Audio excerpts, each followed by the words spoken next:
Bárbaro es el que irrumpe en un campo desde otro campo, con otras preocupaciones, otra visión y otro sentimiento de la vida.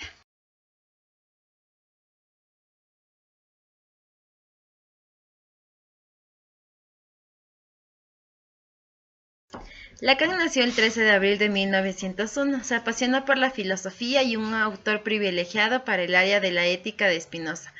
Inició sus estudios de medicina en 1920 y se especializó en psiquiatría a partir de 1926.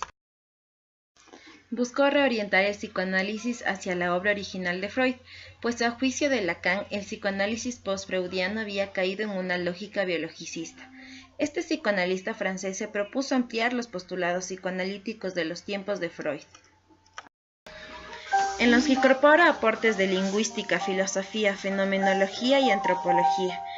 Pero la extensión psicoanalítica por la que fue recordado se basó en la incorporación de lo lingüístico en la comprensión de la psicología del sujeto. Para Lacan, el conocimiento se produce mediante 3 pasos.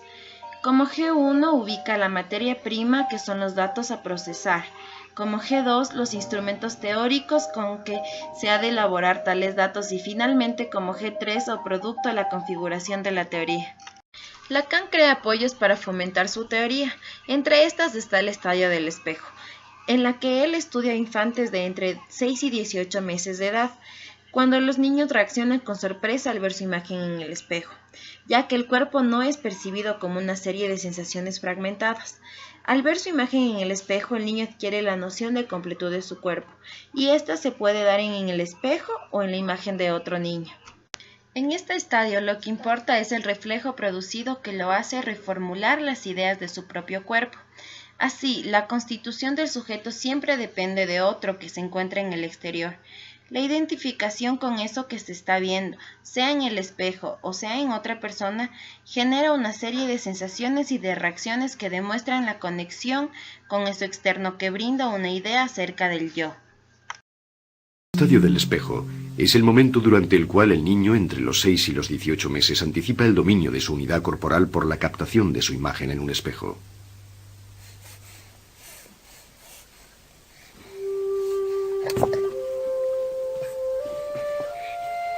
En 1936, Lacan se inspira en la leyenda de Narciso, condenado por los dioses a ahogarse mientras contempla su propio reflejo.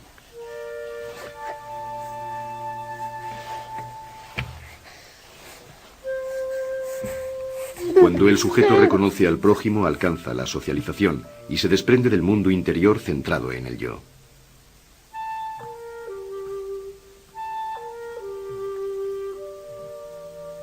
Por el contrario, cuando retrocede hacia el narcisismo primario, se abandona a un universo cerrado donde el otro no existe.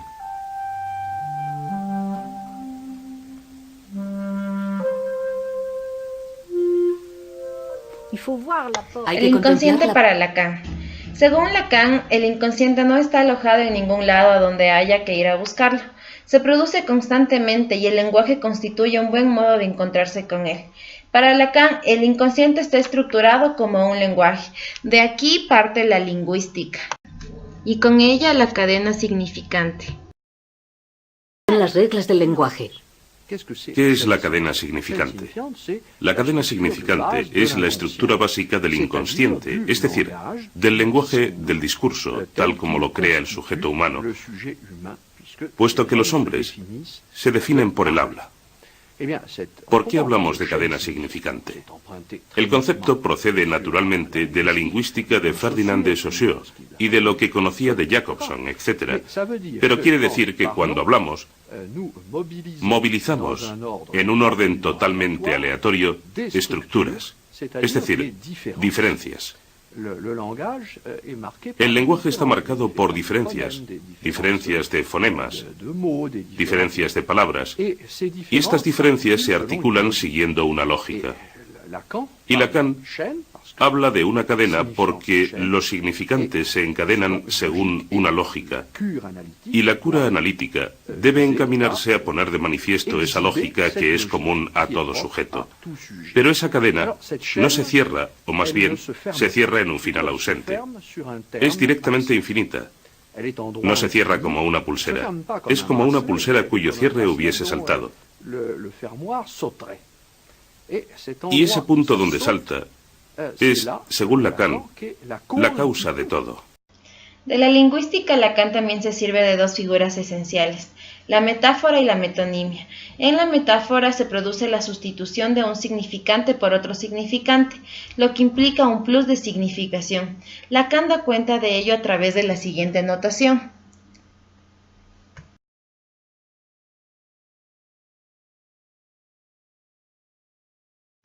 En la metonimia, en cambio, se da la permutación de un significante por otro significante, que tiene con el primero una relación de contigüidad, sin agregar significación.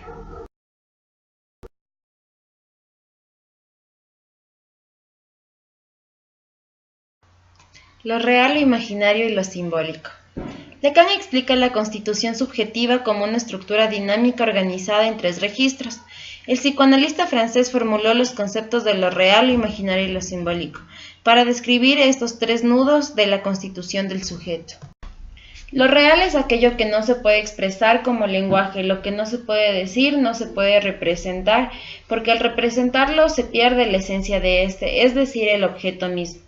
Lo imaginario está constituido en un proceso que requiere una cierta enajenación estructural. Es el reino de la identificación espacial que inicia en el estadio del espejo y es instrumental en el desarrollo de la agencia psíquica.